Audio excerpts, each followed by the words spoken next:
did. Okay. We almost did. Well, but it's all right, because we're actually going to talk about something similar now as well. Again, technology and how it relates to humanity as well. And you know, I'm a history buff. I think many of you who watch the show will know that, and I may have said it once or twice on the show in the past too. I like history. But be that as it may, this next article poses an interesting historical analogy that had never actually occurred to me before, I never contemplated before. Is the Internet of Things sending us back to the Middle Ages, is the name of the piece, and it was written by Joshua Fairfield, and Professor Fairfield is a law professor at Washington and Lee University. The article first appeared on the Conversation website, and we republished it in yesterday's Thursday Sift issue of a newsletter. And as I say, Professor Fairfield makes I think a rather unique and I think extremely compelling argument here in his article, namely that the system of private ownership of things like tools, as the example he uses, which is really held in place for several centuries now, may be in the process of being subverted by the standard operating procedures inherent to IoT, Internet of Things. Worse, many of us are not even aware of that subversion. Okay. Let me explain what he's talking about here. If you think about it, you think about the state of society during the Middle Ages, one thing that stands out is that pretty much no one owned anything. Okay. Or to be more precise, a tiny handful of royals owned everything, right? I mean, to be a peasant in, say, 1200 AD meant that you literally owned nothing. You didn't own the food you ate, you didn't own the pots you cooked it in, you didn't own the utensils you used to eat it, you didn't own the dwelling on which you lived, you didn't own the land on which the dwelling sat. Nothing. Everything was essentially leased to you, and that was your lot in life. You were a leaseholder for everything. You didn't own anything. Yeah. And nobody really cared about it. You know, there wasn't this idea that any one single person would own anything. Right. That's for the kings, right? Right. Or at least for the dukes or whatever. Well, fast forward 800 or so years, and we see this state of affairs kind of returning a little bit through the increasing prevalence of IoT devices. I mean, the things that make those devices function, their software, are generally not yours. I mean, you may own the couple of ounces of plastics and metals that make up the smartphone, but the apps that make it do what it does belong to the software companies, right? And they can make changes or pull them or and whatever they want. That's exactly the point that Professor Fairfield is talking about. They can choose what they want to do with those apps. I mean, if they want to install backdoor pieces of code to allow them to track your movements, identify your habits, or delineate your buying preferences, let's say, those software companies can pretty much do that if they want, right? I mean, that's the price we pay for getting access to all these amazing features and benefits that we get from the apps on these smart devices.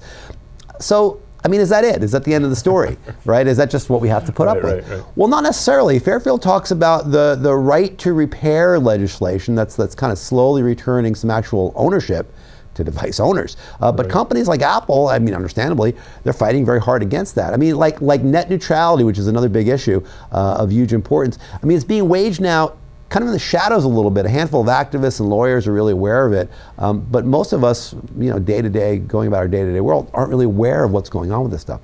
The resolution of these kind of issues are going to go a long way toward deciding if today's most advanced technology is going to function kind of as a time machine, right? Returning us all into a collection of digital serfs. I mean, that was Fairfield's take on it.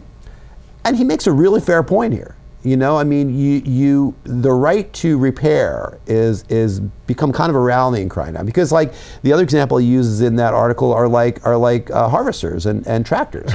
You know? That was a good example. Yeah, that was you can't repair them. You know, I mean, the average self-reliant farmer would buy a tractor from an international harvester or whatever, and he'd own it for his life, and he or she, and they would fix it or add to it, do whatever. Right. And I believe in that case, this was a $250,000, $250,000 harvester. And if for those of you who don't live in the Midwest or haven't been out there, harvesters and combines and stuff, they are complete. I mean, they can be completely high tech and completely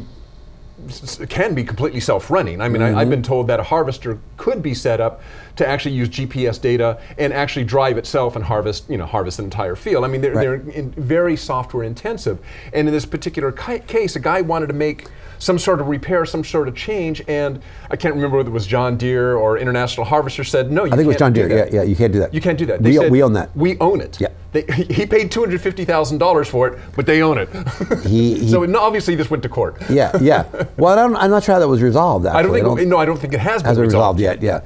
And this is the issue here. Right. It's like what is your right as an or are you an owner? Are you an owner or are you a leaseholder of that stuff? Right. And like I say, it's from as small as a smartphone in your pocket up to these huge harvesters that are in the fields in the Midwest and all over the world.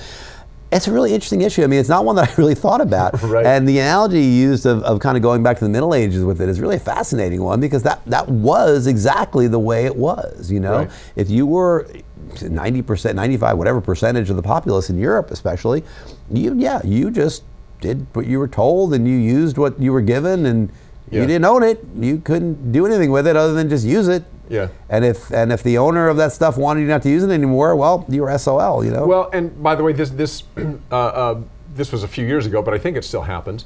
When Apple first opened up its Apple Store, you know, apps for iPhones and that sort of stuff, there were at one point a bunch of apps just disappeared because Apple decided that they didn't want those apps for whatever reason, and who knows what it was, but they simply disappeared off your phone. I mean, you'd gotten the apps, you may have paid for the apps, but Apple doesn't want them in their store anymore, they don't want them in their phones, and so they go away. It's like, wait a minute. And they disappeared like just immediately. They just disappeared. Yeah, I mean, it wasn't even like you had to bring it in and have it modified and say, hey, we're going to make a change. It was like, they're no longer there. The updates. And Android has done that in certain cases as well. So again, you may have the phone in your pocket, you may outright have bought the phone. Sure.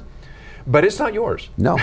Well, it is and it isn't. I mean, the phone, yes, is yours. Like I say, that hunk of metal and plastic is yours.